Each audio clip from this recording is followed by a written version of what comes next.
K.I. was one of the most feared shooters in the history of Chicago. The crazy part is, she was just a teenage girl. Here's the wild story of K.I., the female assassin of O Block.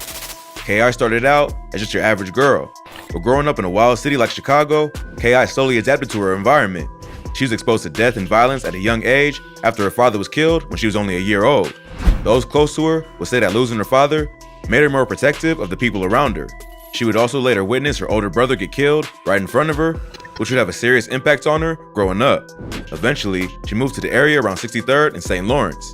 There, she became good friends with some of the GDs that live in that area and formed a close relationship with Tuka from the STL EBT set of the Gangsta Disciples.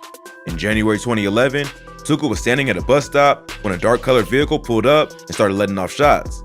He was hit several times and passed away at just 15 years old. It's been rumored that Tuka's death was retaliation for the death of a Black Disciples member named Edric Ty Walker, who was killed back in 2009.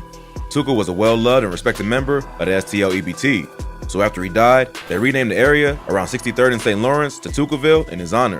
Tuka would go on to become world famous after he was dissed by BD rappers like Chief Keef and King Von. With the popularity of drill music, Tuka became one of the most disrespected men in the history of hip-hop, even though he didn't even rap. The disrespect only fueled the already violent beef between the GDs from O Block, then called Wick City, and the GDs from St. Lawrence. Tuka's death had a major impact on K.I. She was only about 14 at the time, but had already lost so many people close to her due to gun violence, so she started to go down the wrong path to seek revenge. About 8 months after Tuka's death, K.I. would get her revenge. In August 2011, a high-ranking member of the BDs named Odie Perry was shot on the 400 block of East 64th Street.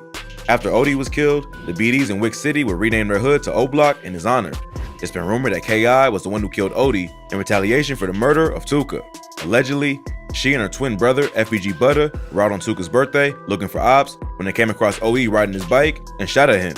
According to rumors, it was K.I. who fired the kill shot.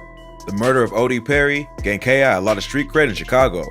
At first, it was hard for the BDs to believe that one of their top-ranking members was taken down by a teenage girl, but as K.I. continued to build a name in the streets, they were forced to accept what happened. After killing OD, K.I. got even deeper into the street life.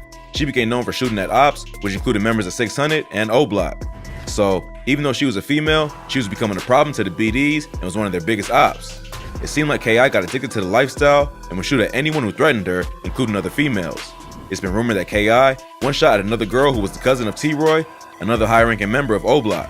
His cousin ended up snitching on her, but K.I. still beat the case due to lack of evidence and remained on the streets. Plus, she was also known to taunt her ops on social media, often taking shots at dead members of O Block and 600, like OD and Baldy. This would lead to beef online with high-ranking BDs, such as King Von. Von and K.I. were known to taunt each other on social media, all while pretending to flirt. Even though they were enemies, they had mutual respect for each other as fellow savages. Von even once claimed on an A&E documentary about K.I. that he had a crush on her back in the day. But many believe that he was trolling and using mental tactics to gain the upper hand. Even though they both respected each other as shooters, they were still ops, and if either one of them got caught lacking in public, all bets were off. As time went on, K.I. would continue to build a name in the streets. At one point, members of a set called 800, who were beefing with Tukaville, caught K.I. alone and beat her up. In response, K.I. went to their block and shot at several 800 members. Then, a week later, FBG Zuck's house was shot up by 800, which added fire to the beef between the two sets. Then, on June 24, 2012, a 13-year-old from the Jarrell City neighborhood named Tyquan Tyler was killed.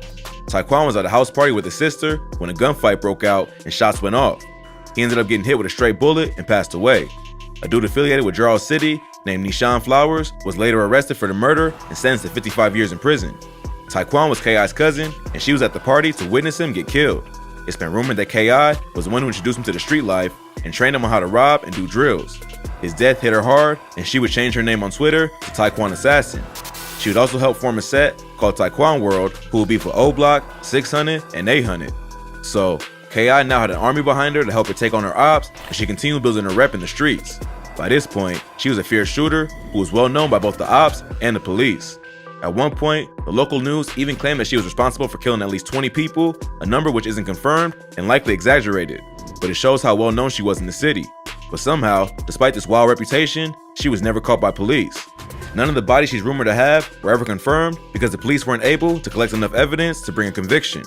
On March 2014, a 19-year-old member of STL EBT, who went by the name Lil B, was killed by police after allegedly pointing a gun at them while he was being chased.